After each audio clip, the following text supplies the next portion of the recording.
وہ خزائن جو ہزاروں سال سے مدفون تھے، اب میں دیتا ہوں اگر کوئی ملے امیدوار، کوئی ملے امیدوار۔ اعوذ باللہ من الشیطان الرجیم، بسم اللہ الرحمن الرحیم۔ درس ملفوظات سیدنا حضرت اقدس مسیح موعود علیہ السلام۔ 16 اکتوبر سن 1902 عیسوی، دربار شام۔ ایک رویا۔ بعد ادائے نماز مغرب حضرت اقدس امام ہمام علیہ السلام شاہ نشین پر اجلاس فرما ہوئے تو آپ نے بیٹھے ہی اپنی ایک رویا سنائی کہ میں نے اپنے والد صاحب کو خواب میں دیکھا، دراصل ملائکہ کا تمثل تھا مگر آپ کی صورت میں۔ آپ کے ہاتھ میں ایک چھوٹی سی چھڑی ہے، گویا مجھے مارنے کے لیے ہے۔ میں نے کہا کوئی اپنی اولاد کو بھی مارتا ہے؟ جب میں یہ کہتا ہوں تو ان کی آنکھیں پر آب ہو جاتی ہیں۔ پھر وہ ایسا ہی کرتے ہیں تو میں یہی کہتا ہوں۔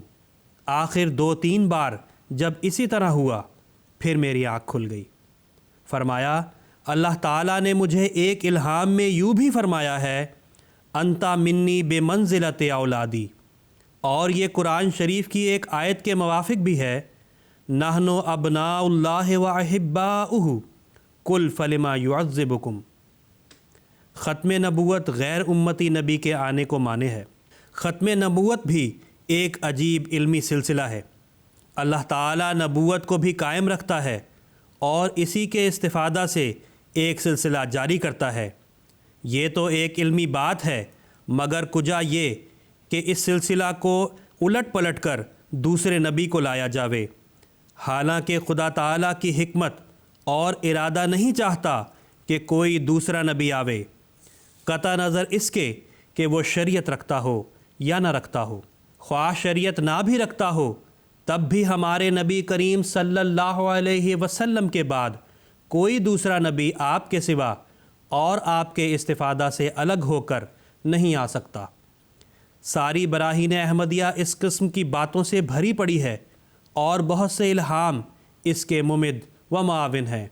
علاوہ اس کے کما استخلف الذین میں جو استخلاف کا وعدہ ہے، یہ بھی اسی امر پر صاف دلیل ہے کہ کوئی پرانا نبی اخیر تک نہ آوے، ورنہ کما باطل ہوتا ہے۔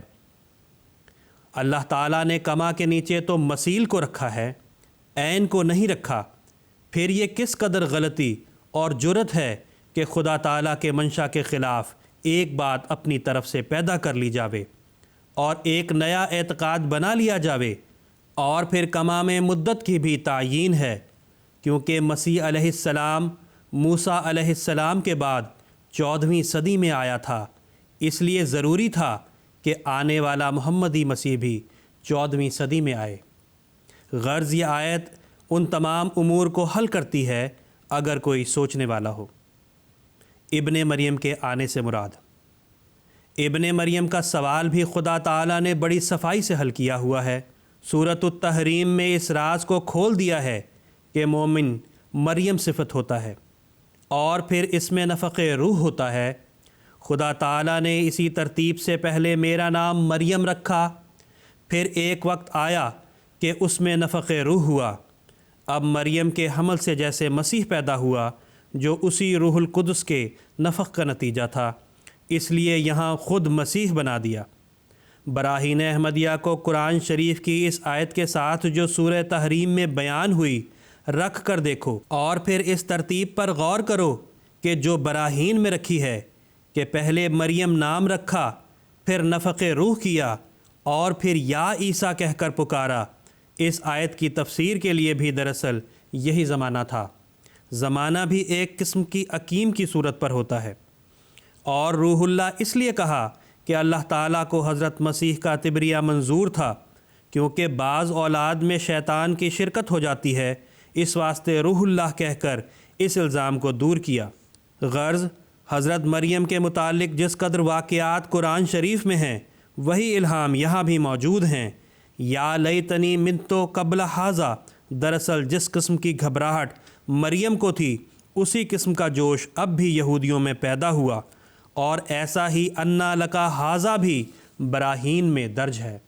اللہم صلی علی محمد وعلی آل محمد وبارک وسلم انک حمید مجید۔